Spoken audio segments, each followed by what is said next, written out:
This is Holly with DragonConTV, and I'm here with Dana Swanson. Hi. And she is on a Dragon Con safari. Can you tell us a little bit about your buttons? Oh my gosh. Okay, guys. So I've been coming to Dragon Con since about 2006, and every year something just really hits home with me. So, first of all, dragons. I'm going to highlight that because the first year we came, we didn't see any dragons. It was very disappointing. This was prior to Game of Thrones. So, Pern is I guess, sort of what Dragon Con offshoots from, but there was not enough dragon representation. So actually Adult Swim wound up doing dragon panels for 2 years to kind of highlight the fact that there's no dragons. And then let me interrupt and say, say Adult Swim, you are the voice of on Toonami. Yeah, I'm the voice of Sarah on Toonami. So I co-host with Steve Bloom, who plays Tom, and I realized recently after watching Shudder's Joe Bob Briggs of Film Fest that I was like, oh, we're basically like Joe Bob Briggs, but we tell people also nice ways to live your life and review games and stuff, so that's fun.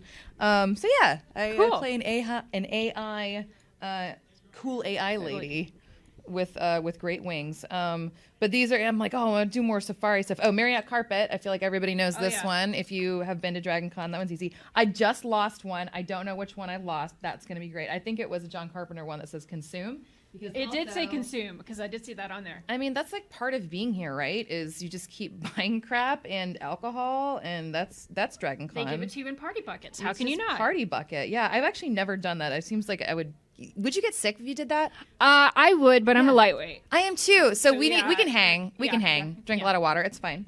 So I used to have a band called the Sexaflex, the sexiest band in the world. We had a how inappropriate can I get on this interview? Because I can also as much as you want. Yeah. Okay, great. So we had a song called Marriott Cock Squat that was a dance move you can do at Dragon Con. We filmed at Dragon Con 2007, released it I think like March of the next year, and the Marriott kept getting calls about like, hey, we really want to stay there. We hear things are crazy, but it's about how people basically bang at Dragon Con. It used to be a little bit more that way. I think it's like moved away a little, but also not so much. Like Dragon Con tries to hide it. They're like, no, it's not a sexy con, and it's like. You can have both. There's some family-friendly things, and then there's some things that happen in the bedrooms. Yes, so this was a non-family-friendly song that we wrote about that. And then Dirty Con Game Show, R.I.P. We used to do it, and it was super fun, and now it's evolved into Big Damn Game Show. Go see that. My friends are doing that Saturday. And then I like cats. Well, who doesn't? This looks like the Lady Boris on Instagram, so I wanted to represent the Lady Boris. So that's my pin game. Oh, and Venture Brothers. I actually did the trailer for, produced and wrote the trailer for the 7th season this year. So I have a Venture Brothers rep right there. Well, cool. Well, like I said before, you do a little bit of everything. You do voice acting, you do singing, and then I hear you do reviewing of games too. I do. So I mostly review games on Toonami Preflight. So there is a streaming show on AdultSwim.com called Toonami Preflight to get you ready for Toonami.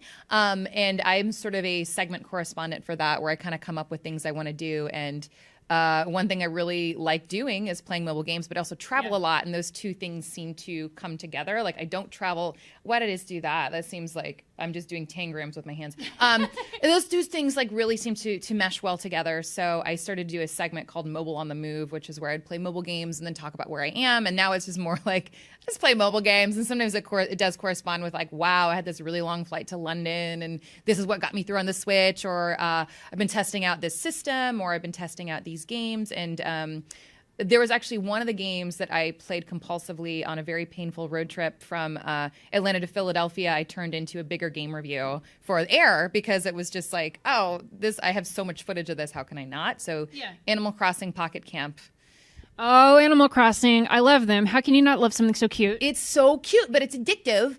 And a problem. And so what was fun about that was I did like a mobile version of it, and then I got to script out something for my character Sarah to say about the game, which was basically just me making fun of myself as Sarah playing the game, and then like having Tom also make fun of me. So that was like really fun to kind of get into that psychology of like, it's fun to do like those weird psychological tricks with the characters and be like, oh, somebody in the building probably has this opinion. So anytime you watch a Toonami game review, it's probably you're probably listening to Gil's actual opinion about something, Dennis's actual opinion about something, my actual opinion about something, them making fun of me about my opinion on something, or Jason's opinion. Like, you're listening to somebody's actual opinion. It's just filtered through these two characters.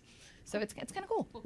And you're also an improviser, and so you're an Atlanta area lady, and so you work at Dad's Garage sometimes. Yes. I my sort of like. Other places, yeah. But forgive me. Dad's is the big one. It's kind of like it's family. There's a paternal unit in the name. Yeah. So I mean, that would be true. Yeah. I've been kind of off and on there I started going there as an audience member at the end of '99. So I love it. I've been playing there since the mid 2000s, off and on, and I love it. It's addictive. I do lots of weird shows, and that's what I like. But I think weird and quirky are fun. Yeah. Oh, totally. Which is why. So I'm doing the Attack of the Celebrity Improv tonight with my my fellow Dad's Garage improviser, Lucky Yates. He's the best. And then also on Sunday, I'm kind of rallying a lot of my local Atlanta improviser friends to help me with a show called Tag Team Karaoke that I'm developing.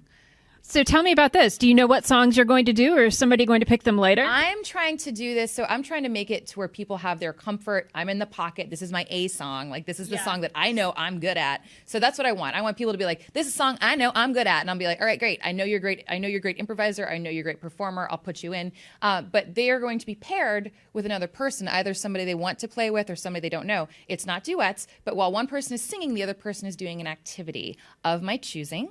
And so at any point in time, I can also ask them to switch. So I just want to be entertained, and I want the audience to be entertained. So are we talking about like oil painting? Or are we talking about clipping toenails? Like, what type of activities are we talking about here? I can't give anything away, all right. I will say that those are kind of on the level.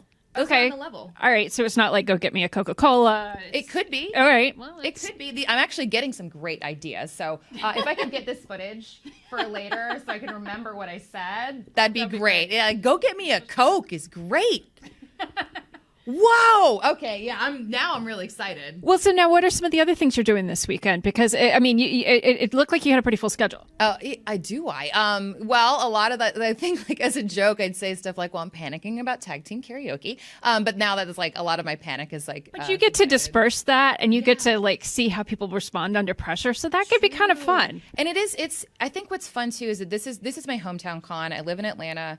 I've been out to other conventions. I go to San Diego Comic-Con, but this is like where I know so many people. Mm-hmm. Like it's nice to see people that you work with, or see people that you may like run into every once in a while, and then be like, oh my gosh, you're dressed up, or oh my gosh, you're here at DragonCon, and you have a different conversation with somebody than you would normally have. Yeah. And you also meet people. Yeah. Like I love this convention so much. It's my favorite.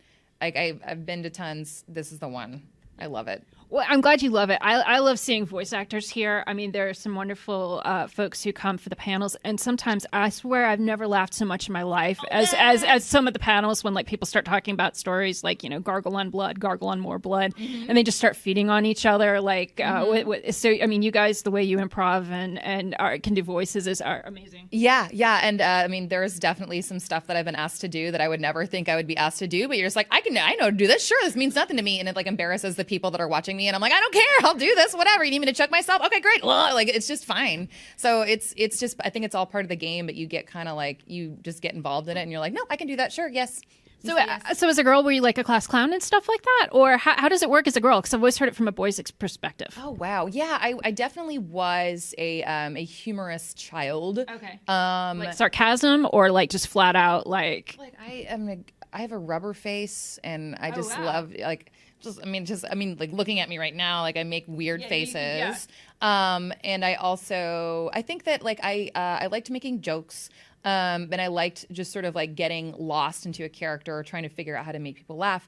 I feel like I don't like try to pop it off that much anymore. Like I have like my limited times of like, and this is when I'm allowed to make somebody try to laugh, because you start to get like, as you get older, you get heaped on with more like, this is not when you talk and this is not when you do that. Because as a woman, like you do get socialized differently than men, which is like men are allowed to be brave, women, you got to be perfect. And so some of that perfectionism is hard to kind of like peel off, I'd say.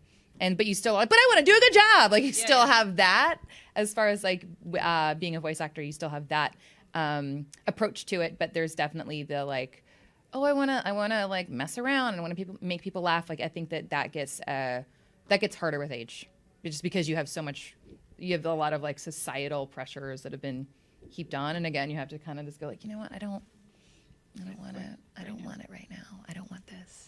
I want to feel free. I want to fart, whatever. You know, like, I just want to fart. It's fine, you know?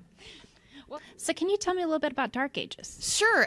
So I am on this workplace comedy fantasy audio drama. It takes place in a museum. Where do we find it? It is on iTunes or Google iTunes. I don't know what that one's called. Android Play. It's on the internet. Yeah. Also, you can find it on darkageshow.com. Cool. But some friends of mine that I used to play D&D with decided to start a sort of audio drama and cast their friends and cast people in like the Atlanta community that they knew through like either acting or working or D&D, and to just try to make this like this big world. And like there's a writer's room, and it's like it's kind of like The Office meets a museum. That sounds fun. Just at the edge of the world. Like it's a really cool project. They release one a month. It's highly produced in the sense that somebody that works in one of the audio houses here, like in a post house, like sits and produces and scores it, and it's really lovely. It's funny as hell. It's very realistic in the sense that like all the emotions are real. So while you may be talking about getting the crown from the Dark Lord, at the same time you're talking about somebody going through an experience having to deal with their ex. You know, so yeah. It's a really cool experiment. I love it a lot. Or like one person is chasing down immortality, and the other person is talking about how they have a crush on somebody. You know, like, so I think it has both worlds of like the fantastical, but also very grounded. Yeah, and it's a great project. It's very relatable, and I think as far as like Dragon Con people, I think that anybody watching this should definitely go listen to and download Dark Ages. Well, I'm always looking for something new to listen to, especially something that doesn't involve like murder, because I've kind of heard all the murder shows that I can handle. Yeah, there's no murder. I mean, like there could be a murder, but I was gonna say like I've heard too many murder shows, so like it's kind of No, but it's just like, oh, you're like listening. It feels like, oh, I'm listening to a show, like I'm listening to like a television show or something. Yeah. Very good. Well, is there anything you're looking for, particularly at DragonCon? Wow. I mean, for me, it's just seeing my buds. Like I have a friend that's never come. My friend Dan has never been to DragonCon. He's going to be here Saturday, and for some reason, I'm like, that's the highlight. Like, there's a lot of great stuff, but for some reason, I'm like, and Dan's going to be here, because I think that's just like how people respond, you know? Well, totally. Like, I mean, no matter where you go, like if you turn around the corner, there's something interesting going on. Oh. So yeah. But anyway. Yeah, it's like, it's the best. This place rolls. Well, I hope you have a wonderful time, and good luck. Well, I shouldn't say good luck to you. Sorry, break a leg on all the performances that you were doing. I did mess up my knee on a hiking trip, so that's close. Oops. Still good. Still got it. All right, I was going to say, and then show Lucky Yates up tonight. Oh man, I'm gonna improvise my face off, and let's see if his face falls off too. That child agrees with me. Got it. Well, thank you so much. Thank you. This is great. This is fun. High five. Woo! Okay, done.